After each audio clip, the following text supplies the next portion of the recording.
All right, another week and another episode of NASCAR Fantasy Fastlane. It's a full couch this week. I think, I don't know if I should take this as a positive or negative that we thought it took more people to break down the races, but it's myself, Twitterless Stat Guy Russell, Bad Eyes Jessica. We're going to get into that later. If you saw the font on her computer, you would know what I'm talking about. RJ, I could just see, listen, I can't believe RJ did. Let's go ahead and get it out of the way. Congratulations.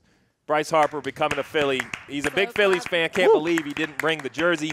And someone who's been ordered. It's been ordered. Oh, it's been ordered. And someone who's not on the couch. New rule: if you're the guru and you don't play well, you get cast off the couch. So we have our man, props guru, over in the corner. Go ahead and tell him why. What was your score in props? Because I'm clearly not a props guru anymore. That's why I'm off the couch, off to the side. I've pulled in a nice 0 this week. It means I went 5 for 5. Not as bad as it sounds, but it's also not great. I'm not winning any props challenges with zeros. So I'm going to thank Christian for the coffee. Yeah. So I think we should have that wager every week, and I'll never buy coffee again. It's a great situation. Yeah. And I'll never have to be on the couch, so everyone wins. Everybody wins. Everybody wins. So let's jump right in. Last week, Las Vegas, we talked Daytona. We had a super speedway. We had Atlanta, which is kind of a high-wear track, different. The most anticipated downforce race ever, maybe. Las Vegas, the new rules, not just fantasy, but the race in general. Was it what you expected? It was about what I expected because I didn't really expect anything. Oh, well, there you go. I'm not sure if I should feel good about that analysis. I think we all thought this was a bit of a wild card just because we didn't know how the new package was going to race. But in the end, Team Penske up front, I bring them up because if you were a fantasy player, they were 2 of the 3 were the good ones to have. Luckily, someone I know had the third one, which hurt because Ryan Blaney got those laps down. No yellows really is what I think changed up the whole race. I was looking good with Kyle Busch until he decided to hit pit road at like Mach 6 and missed the whole first timing line. But overall, I thought I scored well for the lineup I had. I purposely have only used Kyle Busch twice all year long. Everybody else is a single use. William Byron, it wasn't the best finish ever, he scored what I consider quality points and got me up inside the top 15, which was a good usage out of William Byron. And I actually made that change. I put him in my lineup and took Ryan Blaney out. I thought Ryan Blaney was going to run better. I think he had a good car, but he had a penalty. Go ahead and admit it. You forgot your garage driver, didn't you? I did forget my garage driver. I left 52 points in the garage, and Austin Dillon's the one that disappointed me. First in practice, qualified 4th, and 17 points in the race. You're going to learn how this works, Jessica. So basically, Statman, even text me Sunday morning, can't believe you're leaving the 3 off your race team. Austin Dillon, it wasn't his fault, penalty. But the 3 team didn't let me down. They didn't execute, lost the points. So that's where you can't always believe the stats. Yeah, I'm disappointed in Russell and RJ. I don't know. You got to set your expectations lower. You'll be less disappointed. Yeah, that's fair. But I was surprised to see you guys go so heavy on the RCR guys after that session. I listened to you. Probably a lot of other people did. I know RJ backtracked on Twitter a little bit. Thank you. But I missed that one, and I got burned. I got burned for it. So there was an update. There was an update to the update. That's fair. Cool. So Jessica, you weren't here to brag about your lineup last week. So how did you do? You kept it in silence? You weren't going to tell anybody? So I actually did go on the RCR train. It definitely burned me a little bit. But here's why I'm not too disappointed about that. Because, I used Hemrick and Dillon. I went on a limb. I used both of them. I know. But choked up there. You got to hear me out here. No, I do. He's got coffee, thanks to Christian over here. It's perfect. Because I burned a Hemrick usage, so I'm not too burned up about that. Because the first few races of the season, I figured the unpredictability of the package, RCR looked strong all weekend. I kind of took a risk on him. If it paid off, it was going to be great because not everyone's going to have both of them. It didn't pay off, but I burned a Hemrick usage as opposed to a Kyle Busch usage when he didn't run well. So. And they were good in practice, not just the fast time, but the average time and over a run. They were good. So everything pointed to using them. Practice. Talking about practice. My man Christian. Talking about practice. From the heavens. Say it, Christian. Practice. Practice doesn't count. Playoffs. So, Christian, who's your biggest disappointment on your team other than the coach? Other than the coach? Yeah, other than the manager who put the guy. Come on. Those guys, I ran with Blaney. I was giving RJ some crap about it, in real time because I took a lot of heavy hitters. I played all 3 Penske guys initially. I thought to anyway. I checked in. I saw how much you guys were believing in the RCR guys, and I also put in Hemrick and Dillon and only had a garage swap to save one of them. And I was disappointed in both those guys. And then Blaney, I think, was the other obvious disappointment, too. We all liked him a lot heading into that race, and he just didn't deliver, whatever the reasons were. Tail of the tape. You got the numbers. How did everyone do? I did the best. Oh, that's a That's all shocker. he cares With how about many here. points? 220. That's anytime I see two bills, I'm feeling pretty happy if I'm over 200. That guy nearly got 200. Nearly got 200, which means you lost 24 to. But I moved up. But you did move up. What was I, 160 something? 170. 170. Jessica was 172. All right. But I would also couch Jessica's 172 as pretty good with the 2 RCR cars. Well, I agree with that. I picked my bonus picks pretty well because I picked Harvick as a pole winner and a stage 1 winner. So, okay, well, I think bonus picks are a great conversation. I love the adjustment. We got the race winner down to only 10 points. Last year, I felt that was too big of an advantage. I mean, you get 30 points, you could change your whole day. And I can never pick the race winner. I wish there was points for second because I could pick second in every stage in every race. But I was – so this is why I love fantasy. I was rooting at the end of stage 2 because I had Harvick winning stage 2, and I was cheering against poor Logano. Wasn't Logano that ended up winning stage 2? I was rooting for Logano because I knew you had Harvick. So. See, because he's not even the points he's going to get. He's rooting against me. So that was basically Las Vegas in a nutshell. But this is why I love the NASCAR season. Super Speedway, worn out Atlanta. I want to say fresh pavement. Let's call it high grip Las Vegas. And now we're going to see the 4th rules package, the 4th version of this setup. We go to Phoenix. I need to let everybody know it's not what we ran last year. It's 750 horsepower, which is close to last year. It's perhaps a little bit less. The biggest thing is a ton more downforce. I'm being strangled by my cord, so I'm going to fix that. It's a ton more downforce. I was listening today to the radio, and the crew chief of the 21 was on there, and Greg Erdwin was saying how he thought it was going to pick up lap times 2 or 3 tenths, reduce some braking usage. I don't think it's going to change Phoenix dramatically. I think the cars that were good are still going to be good. So I'm leaning that way when we're talking about my fantasy lineup. But I think the best thing we need to do is you need to jump right into Phoenix. But I'm going to do a little bit different this week. I think 3 weeks are down. We're starting to get a little bit of a snapshot on who is scoring the most points. And I think you just got to look, right? 6 drivers have scored over 100 points in fantasy this year. So we're going to run through them first. And we're going to start with number 1. And no surprise, Team Penske driver Joey Logano, 123 fantasy points. So looking at Phoenix, we'll start with the outcast. Christian, I think you're over there because we're going to call you a non-expert. I think that's fair. Okay, I didn't want to hurt you. It's the kindest way you could put it, right? A non-expert? Thank you, yeah. So what's your non-expert view on Joey Logano? My non-expert view on Joey Logano is one of 3 names that come to mind instantly for me when I think of Phoenix. So I like him a lot in any props that he's involved with, as well as a potential fantasy play. I'm glad he's sitting over there because we couldn't be farther apart. We will Joey see. Logano I have as an absolute must-avoid. It's not even a consideration. I don't even care how good he runs in practice. For 2 reasons. One, I think Team Penske has it figured out on the big tracks, so I'm not going to burn him at the 1 mile out at ISM Raceway. But, I mean, he's been outside the top 10 the last 4 races out there. It's just – I don't like anything about Joey Logano. I see a bunch of nodding. You're on board with me? Oh, absolutely. He's Everyone on the couch is going against I'm out on the entire Penske camp this week for the reason you just said. It's like 3 in, 3 out. You know you can split them up, right? Like you have to play them as a team. No, for the reason you just said. together. The reason you just said. They've got something figured out with the main rules package. Okay. So what you're saying is you're not saying anti-Phoenix. You're just saying that you loved what you saw at both Atlanta and Vegas. With Logano and Blaney, I'm anti-Phoenix. Kez is a casualty of I think they've got the new rules package figured out. All right. I like that. So you two both agree. We're not going to dig into Logano other than Christian's definitely in. Is there anything you two could see to play him or no?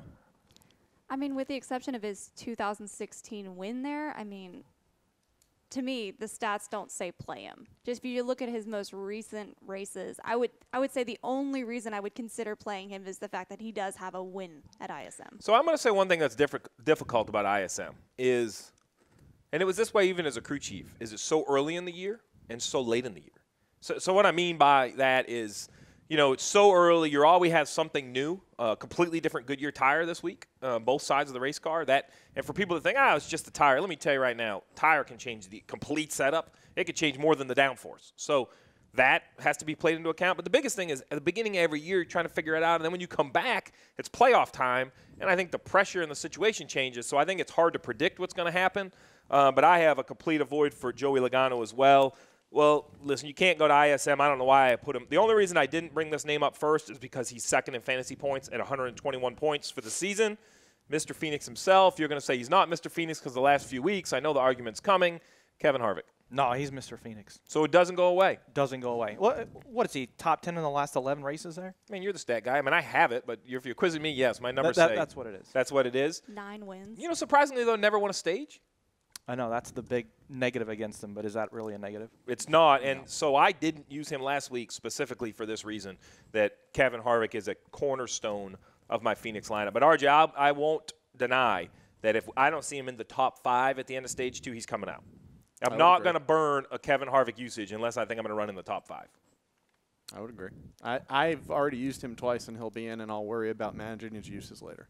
This is what happens. You weren't around last year, but this is what happens. He gets out to a big lead, and then he starts managing fuel. He starts breathing it into race 26. It's not a bad strategy, though. It worked Still last year. beat you by 200 points.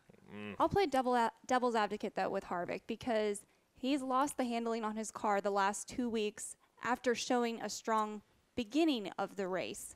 You know, we saw it last week at Las Vegas, so I get a little bit nervous about playing him until I can see that he can go an entire race and feel comfortable. And I think Childers has had to make a ton of changes throughout the weekend in practice. Harvick said they've had to make some big changes. Is that concerning? Well, I think that's a fair assumption because that's or a fair, definition of how they're going because that's what I've seen. I've seen a winning car the first half of the race. It's gone away the second half of the race. The one thing I'll say, though, this is the shortest race. Exactly. So I don't know if that's a positive or a negative. I think the positive is the track changes, but not dramatically. The negative is if you start bad, you're bad.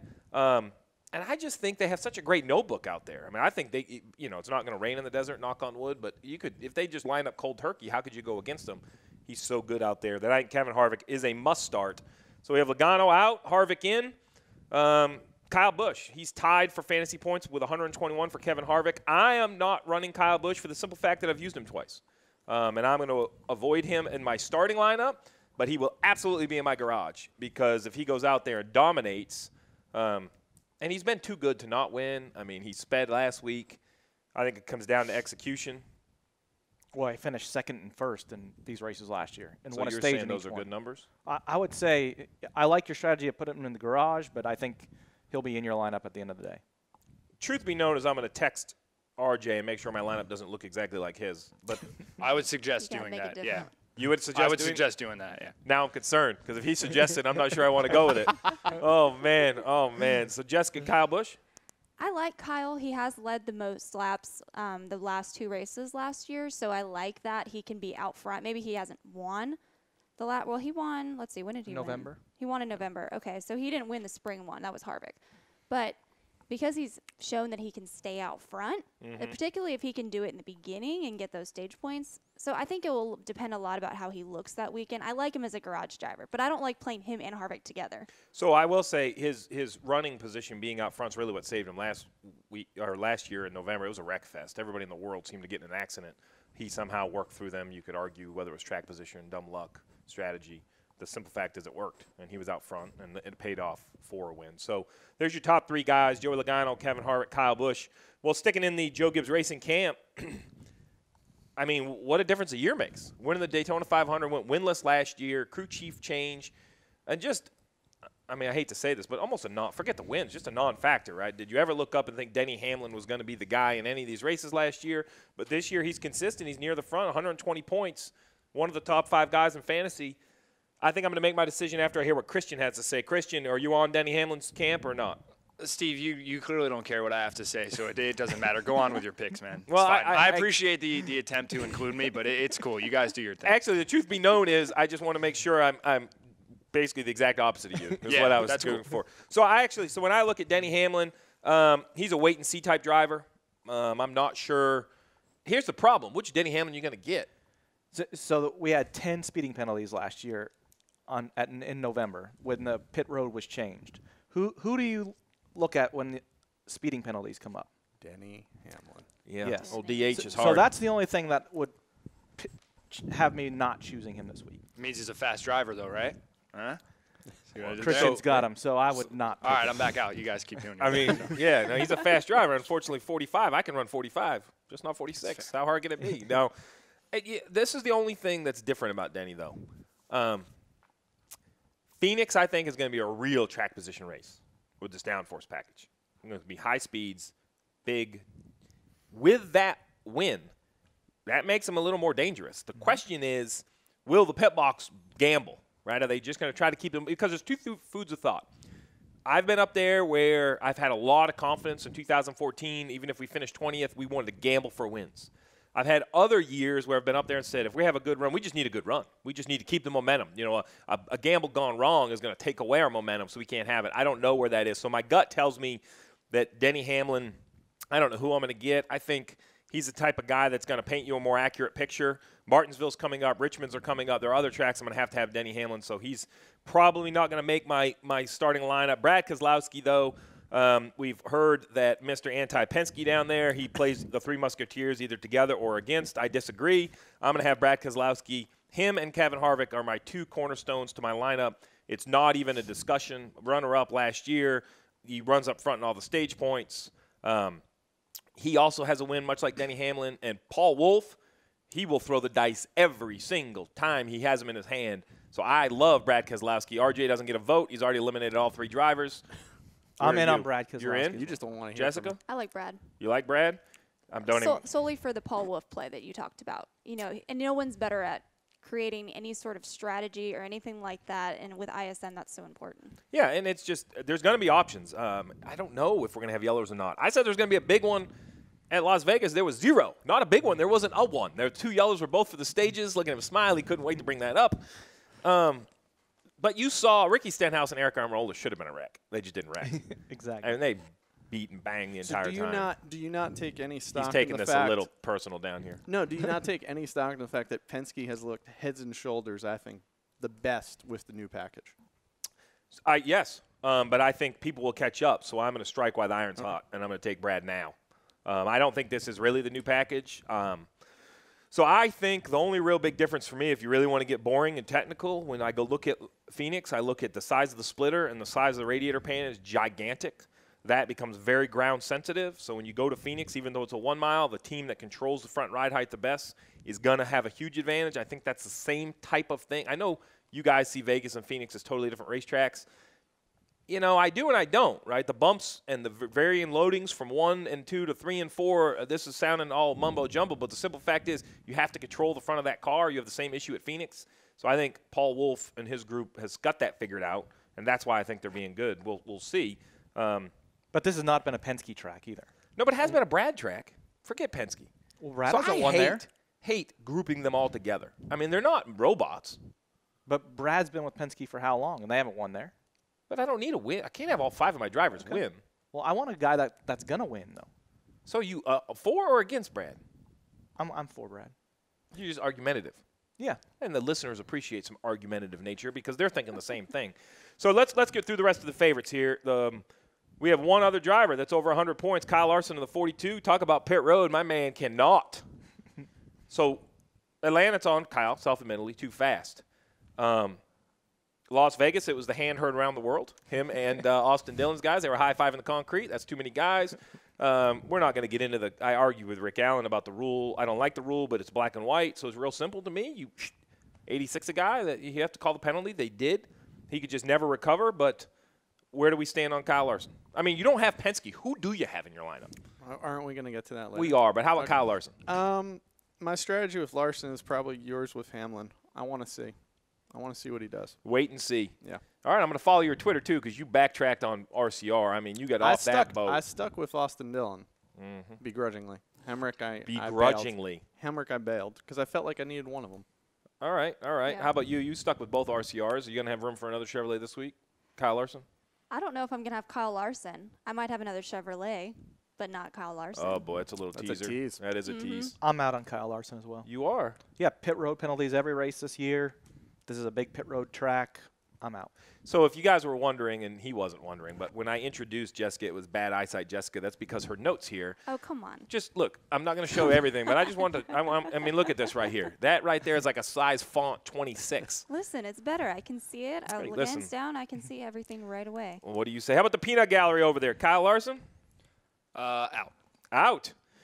It concerns me that I completely agree, but okay, so the whole couch has I'm Kyle back, Larson baby. out. Steve agrees with me. So I'm there's back. the top 5, everyone that scored over 100 points. So I think, you have to talk about all of them. I think another driver you have to talk about when you go to ISM, and it is a Chevrolet. I want to see if this is your Chevrolet, Chase Elliott. Yep.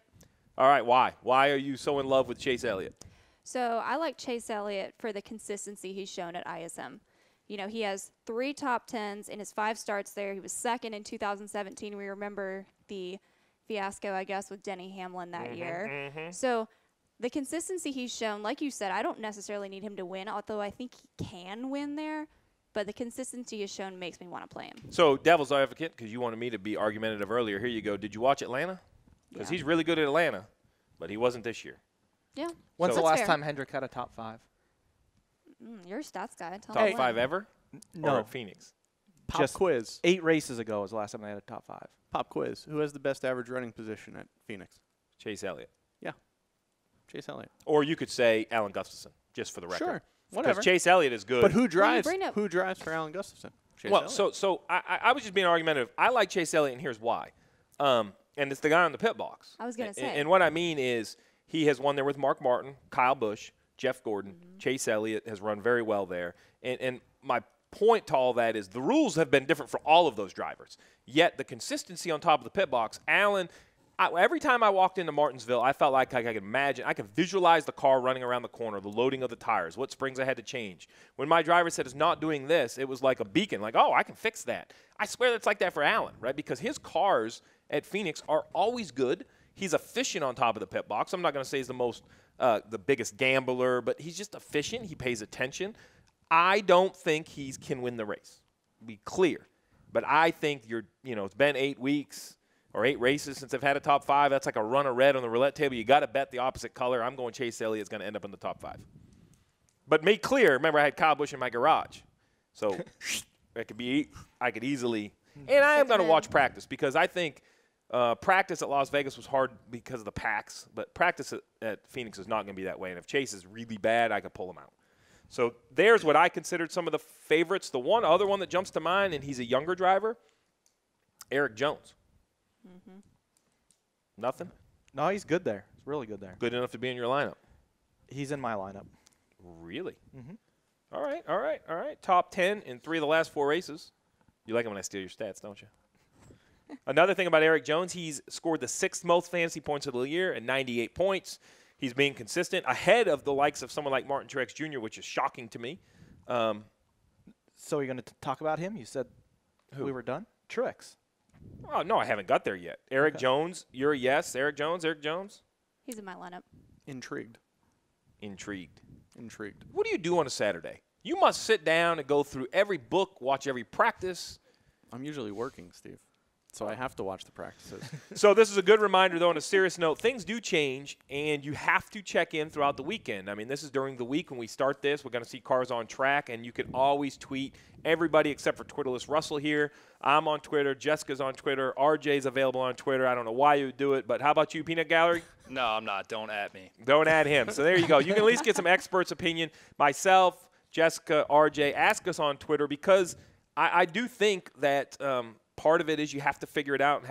But the other beautiful thing of the weekend was we've talked a lot about NASCAR Fantasy Live, and we're going to come back to get the lineups and get some of the sleepers. But there's another game every week, the Props Challenge, NASCAR Props Challenge, 10 prop questions, a point if you're right, minus a point if you're wrong. The best thing is it's a weekly game. There's no long season. It counts every single week. Invite some of your buddies. It's a great way to have a wager. It earns me a cup of coffee every week because of the props guru over there in a chair by himself. Okay, so last week, before we get into this week, let's vote in. You have to go ahead and hang your head in shame. Why? I know, because I forgot. That's a totally acceptable. But that's the beauty. I'm not going to pick on you. 'Cause you That's the forgot the week beauty. before. I did. And this is the beauty of the props challenge, though, is there's no penalty. Like, invite your buddies. That's what I like about this. You beat us all in Fantasy Live. How'd you do in the props? 5 out of 10. Which is how many points? 0. 0 points. You See, took great pride in pointing me 5 out out for of the 10. 0. And you, sir? He's I was smiling. 7. I know. Which is how many points? 2. He's glowing. 3. 7 out of 10? Should be 4. My quick math is 4. 7 right, 3 wrong. Stats guy, not a math major. How about you over there in the corner? You're the props guru. I earned this chair, and I earned having my props guru title stripped away from me. I came in with a 0. So I don't think you can come out the first 3 weeks with a -2, a strong 6, and a 0, and keep the props guru title. So I'm just props person at this All right, point. so I was 8 for 10, 6 total points. I had I had one of the two lead changes incorrect, and I think I got Chase Elliott versus Ryan Blaney wrong. So those are the two things that got me. So I have yet to look at the props challenges for upcoming. So, all right, the floor is yours, props guru. All right, you ready for some of these? Yep. Some hot props coming at you guys this week. Shoot them here. All right, I like them. I'm going to start with a couple that I like first, and then we'll make our way through some of the other ones. A couple fun head-to-head matchups this week. We've got two of them as props. So we've got a veteran-laden one and then some of the younger guys. Which driver will finish higher? We've got Harvick versus Kyle Busch, and we've also got Alex Bowman versus Daniel Suarez. What do you guys think of those? Harvick and Bowman. I agree on both of those. Done. Harvick and Bowman. Gavel. Why not Suarez? I think he's going to be okay. I just don't think Bowman is an Arizona native. I think he runs good. You remember the time he was out there, him and Kenseth got in the wreck when he was in the 88 car. Mm-hmm. When I just think of Alex Bowman, he runs well in the desert. I think that Hendrick Motorsports is not good right now. They'll self-admittedly probably would tell you they're not good, but I think when you go here, it's going to lean back to how it's been in the past, and I just think that, man, they got their heels dug in. They have to start making some big changes, and I'm hoping they come this week, maybe Alex Bowman. But Bowman hasn't been bad this year. If you look at his finishes. That's really the problem, right, is what are the expectations? Because Alex Bowman really hasn't moved up or down. Right. They just kind of circle around him. Suarez is top 10s in both spring races he's been a part of. So you didn't vote in. I'm equipment. actually going the exact opposite and taking Kyle Busch and Suarez. All right, so you think Kyle over Harvick. Yeah, but I also think it's going to be like Kyle 1, Harvick 2. Yeah, I agree. I think that's a tough one. All right, so that's where we stand over here. It's Those kind are of tough ones. Sorry, decision. we are absolutely no help for you guys. We'll see if we can provide but I a little think more it's a clarity good on these props ones. challenge, right? Absolutely. Because I agree. Listen, you want to know how this is going to go? Great Harvick questions. and Busch will have both in the top 3. Yeah. Right? And Suarez and Bowman are both going to run 7th to 12th. So you're going to have to figure out which one ends up in front of one another. It could be the last restart. You don't know. So we can just pick this one off right now. Harvick top 3 finish. Boom, lock it in. Man, top 3? You just told me he was going to finish in the top 3. We're moving on. Harvick's in the top 3. Steve said it. If he's wrong, you can at him. Couple Coffee's other good. some team related coffee's good. That's fair. My treat. Team related ones I like. I'll give you two at a time again. Will all 4 JGR cars finish in the top 10? No. And will Team Penske win its 3rd straight race of this season? So all 4 in the top 10 is no. And I'm going to go very simple. I don't care what the numbers say. Tell me how many times as an organization they've done it versus they haven't. And the odds will tell you outstandingly that 4 in the top 10 happens. All you need is one of the 4 to do something dumb or get wrecked by someone doing something dumb, and it won't happen. So 4 is strong, but they've had 3 in the top 10 each race this year. Okay, but the prop was 4. I know. So 4 is a little strong. 3 would have been a hard prop to turn down. I think 4, the prop setter made it a little too advantageous. I think people that take 4 are swinging for the fences. I don't think they can put 4 in. I know you think they can put 4 in. I didn't write that one. No? Well, Because I actually wrote it as 3, but I wrote it as 3 in the top 5. Ooh. 3 in the top Yeah. 5? Yeah. 3 in the top 10 would have been a great prop. But I think Truex is the weak link. Guys, In four that in the group. top In that 10 is a group, fine in that prop, group all right It's now, fine. Truex is the weak link. Listen, Not true. you bring your props up. We shoot holes in them. No. And That's what was fine. the other one? No. Team Penske, winner or no? No. I'm gonna I say think no. they're going to run good, but I don't think they can win a 3rd in a row. I already said I was out on them in fantasy. We know. All 3 of Together. them. You don't even So, have them in the race. Three All right, Musketeers. you pretty much agree over here. What else you But got? that's good. I love it when a plan comes together. What you have laid out in fantasy lineup is staying consistent with how you're evaluating the props. That's good All work right, by all you right. guys. Speaking of which, before we go any farther, Yeah. a lot of 10s last week. A lot of 10s. People are getting sharp on these. Yeah, I believe there were 26 perfect scores. So I just want to bring this up because this is serious. So if you were going to try to win the props challenge overall, you have to go all 10. But you don't have to go all 10 in your group, and I'm considering not for the first week. Because Which one? I don't think I'm going to take the Harvick Kyle Busch. I'm going to avoid because I truly think it's a coin flip, and I can't afford a negative. I'm going to pick 7 or 8 and try to get more than 6 or 7 points. So anyway, sorry. The strategy needs to be discussed because if you're looking for the overall, you agree. We've had 10s every week, right? 10s every week. So the real question is if it's your buddies, what you're planning on. So I don't think I'm going to play 10. Sorry. Totally agree. That's a good clarification. A true props prop here on this one. Will a driver this Sunday win stage 2 and win the race? That is an excellent prop because it comes down to, are there going to be any yellows in the last 10 laps of the second stage? Because if there's a yellow, the answer is no. If there isn't a yellow, then the answer is yes, because I feel the guy has track position. It's a short race. I can give you 100 reasons why. It's happened more than it hasn't probably at Phoenix. No, just Kyle Busch last year. So stats would say no. Stats say no. That's one that I probably would look at the stats. So I would probably go with no. It's fair. Not that I ever want to agree with stats. That is fair. I like it. Another one that you might want to take a look at the stats, where we can just ask Russell if he's ready. Over/under on lead changes here. I think this is a fun one for us to throw out. Hold on. Week. Is there only one this week? It's 11.5. There's only one. Because last week you had 2, and that was a bunch of horse crap because I split them. I was right with running wrong on one. I know. That wasn't very kind of us. Yeah, just one this week, 11.5. Lead changes? Over. Slam dunk. Yeah, both races last year had 15. Over. That's a slam dunk. If you're picking it at home, it's a slam dunk over. Green flag pit stops alone will get you over 11. But it is a short race, and you don't have to stop on the stages are where you can make it both stages. So it sets it up. You can't make the last stage.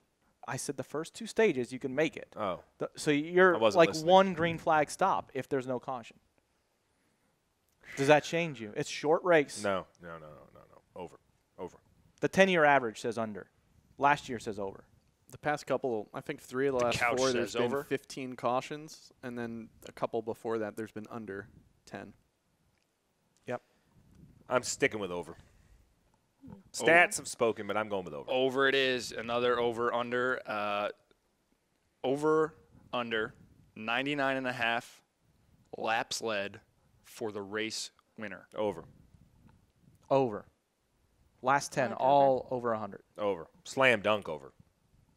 That's a slam dunk over. What if there's a late restart? Then the guy that led all the laps better get a good jump. Just throwing it out That's there. instant analysis by Little- Steve little- Letarte. Little Ryan Newman. Don't talk to me about that one. Because you know who ran second? The guy that led all day? We're going to get to him when we talk odds. That is he's a name I want to All check right, we're going to in get with. the odds, but how about the props? You got any other ones? Yeah, I think the only other one, it's the weekly disclaimer that we have the prop about where the race winner will start. You're going to want to check back on that one after qualifying. What's the number this week? If you're making a pick, the number this week is top 5. Yes. Inside or outside the top 5. Yes, because Kyle Busch, Kevin Harvick are all going to start inside the top 5. I'm a resounding yes, but I agree. Check back in after qualifying. Yeah, the numbers lately say no, but I would agree with you. Check back in after qualifying. So there's what you have. That's the prop challenge every week. Invite your buddies. You get a point for everyone right. More importantly, you get a minus point. That's how you end up in the negative. It hasn't happened to anybody on the couch, but it has happened to somebody on the pod. I'll let you figure out who that is. It's a fun time. Make a wager. You can earn a free cup of coffee out of your buddies. It's a good time. It's a good time. But not just props. We have some other things to discuss. We talked about this last week because we're in Las Vegas, and so many people liked it. I think we should stick with it.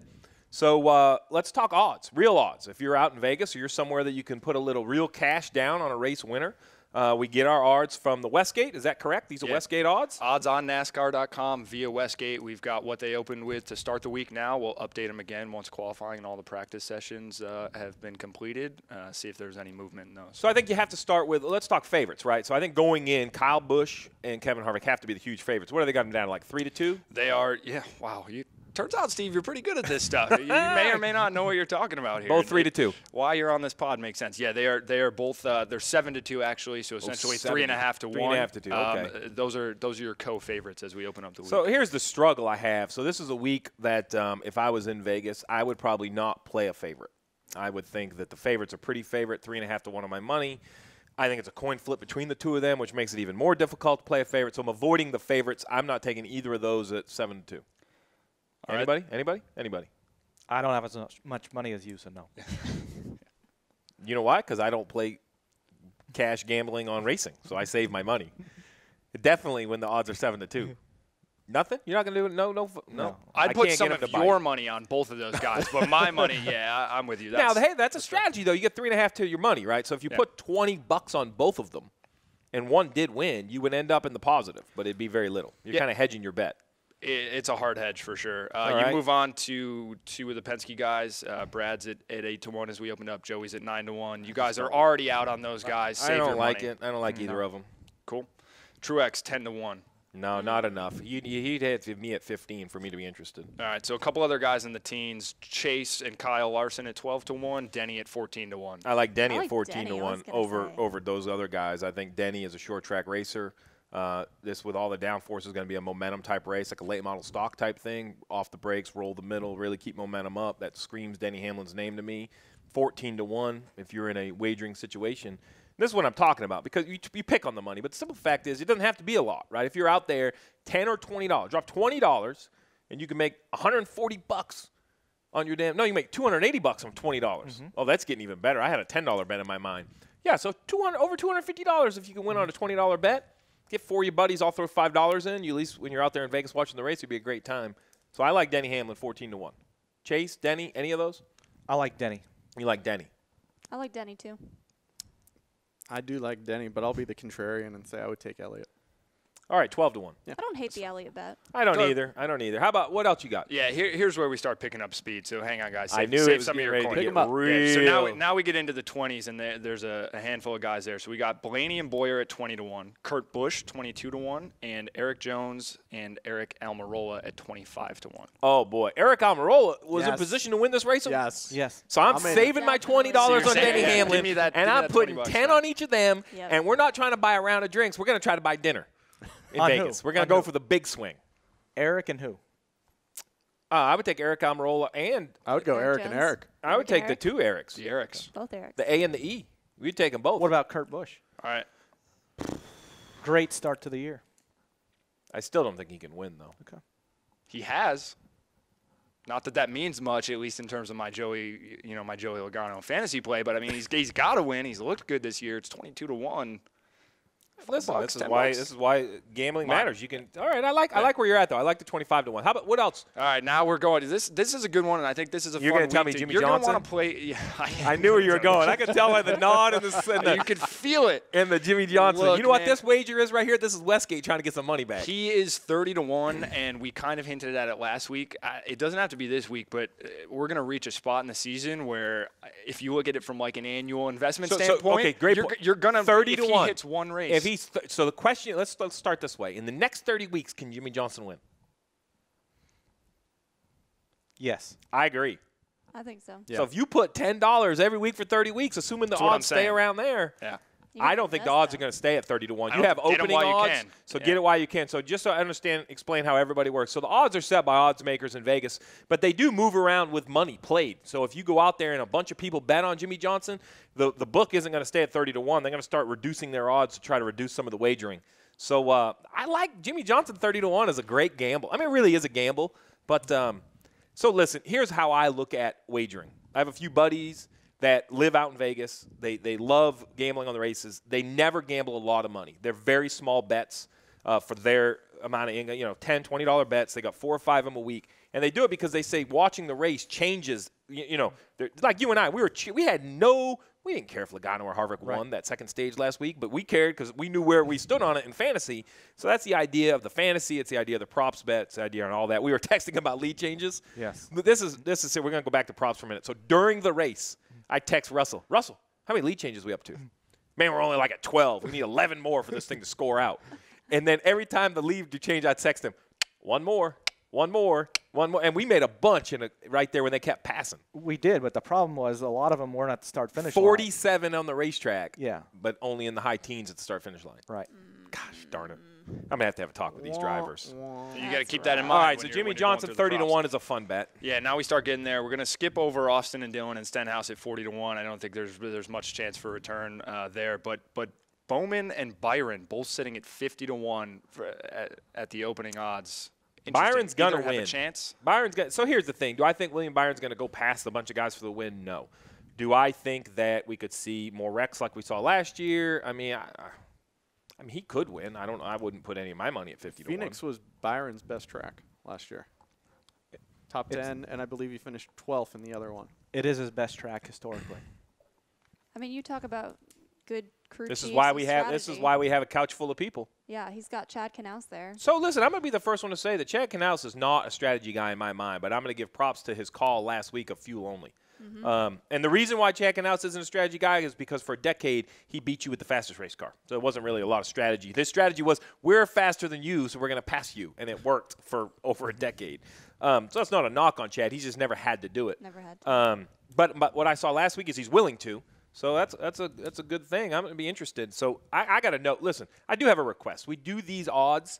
Somebody's going to have to hit. So if anybody put money down in Vegas and you won, you tweet me and you said, I'm the guy that won out in Vegas, because all I hear about are losers in Vegas. So I want to hear about somebody who won. Yeah, and I think this is the beauty of betting on our sport, or ones where it's individual competitors in a large field as opposed to team sports where it's one opponent versus another one, is what you mentioned with your buddy doing.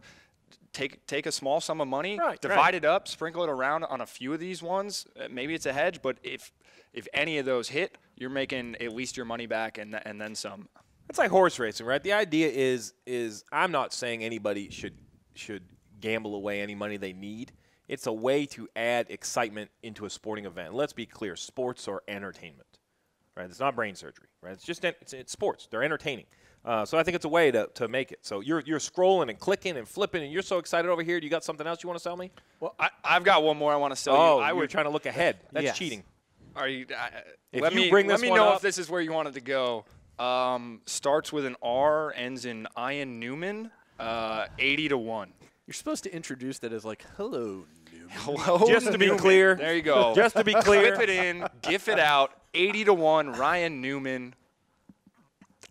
I'm not because I can't. It's playing. You guys. It's playing the lottery. It's playing the. Let's be clear.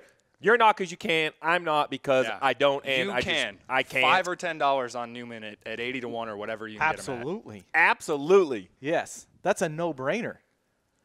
So listen, if you take Ryan Newman, because he said it here, we can't bet, but you owe us all coffees if you somehow hit on Ryan Newman. 80, what is it, 80-1? 80-1. Why would you so not I'm take surprised, him? But here, so I'm a little surprised they don't just dump him into the field. So the other thing you're going to see when you go out to Vegas is you're going to see a field bet. And what the field bet is if there's not a name on the board, that means they're in the field. So perhaps, I don't know if Matt DiBenedetto is on the list. If he doesn't have odds, then he's in the field.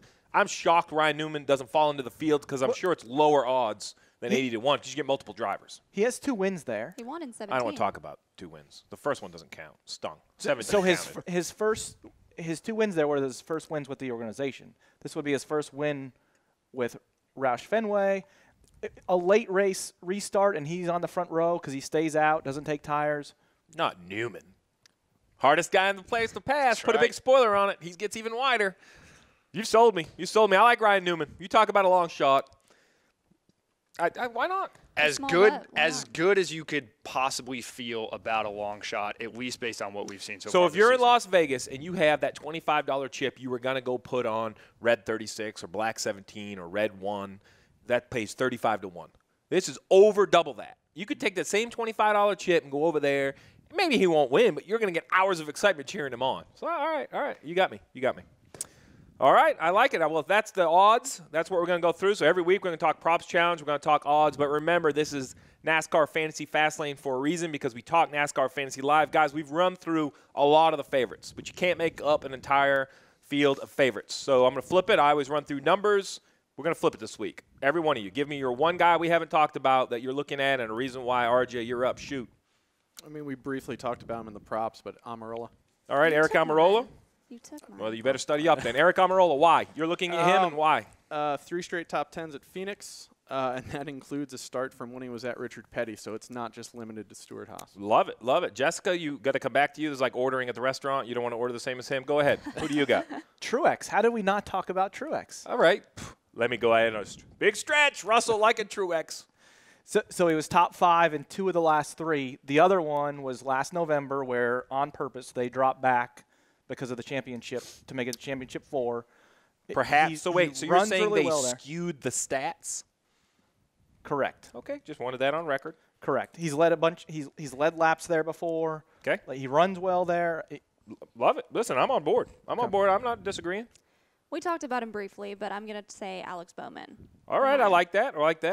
led a bunch of laps there before. 2016 led 194 laps. Like you said, Arizona native. That doesn't necessarily mean much, but I think it does, though. I think it does.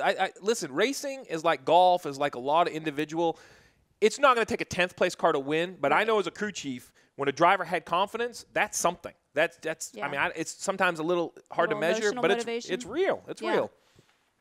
Yeah, and he's been consistent this year. Like I said, I know we talked about Hendrick hasn't been up there contending for wins, but he's been consistent in the way he's running that 88 team. So I like him this year.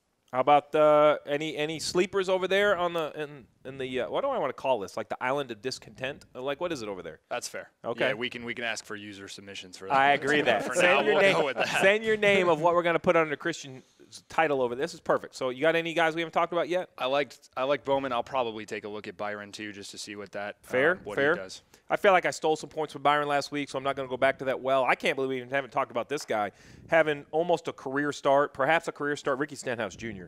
I'm not going to label it because I don't know what the numbers look like, but I do know that Ricky Stenhouse Jr. is 9th in points scored for fantasy players this year with 90 points. When I look at ISM, he's been top 10 in 2 of the last 4, driving what I consider subpar equipment. I think Roush Fenway has improved their equipment. I think Ricky Stenhouse Jr. and swagger, I saw some swagger. Like he was, I mean, him and Erik Almirola was standing toe-to-toe outside the bar changing right hooks. And it was great to watch, side drafting, beating back. And even what was better to watch is they got out and they both said that was awesome. Great racing. So I think he has a little bit of swagger. I'm going to be quick on my garage button in case his swagger turns into a oops and he ends up in the fence somewhere. But I like what I'm seeing out of Ricky Stenhouse Jr., so there's kind of our sleepers. Let's get some other names in. Kurt Busch. Maybe. That was a big, hard gavel down. Daniel Suarez. You guys are no help. Intrigued. Yeah, he's one of those that I've got to see where he qualifies, got to see how he runs in practice, things like that. You know, he's with a new team this year. There's a lot of unknowns with him, I think. Let's get down the list a little bit. I've heard nothing about Clint Boyer. The last time he had a top 5 at Phoenix, I had hair. Oh, man. Dun-dun-dun. Comedian Twitterless Russell. His most memorable moment at Phoenix is trying to chase down Jeff I Gordon. agree. All right, so we all agree. We all agree. Which was fabulous, too. Man, we've covered a lot of guys today. How about Paul Menard? We talk about Team Penske.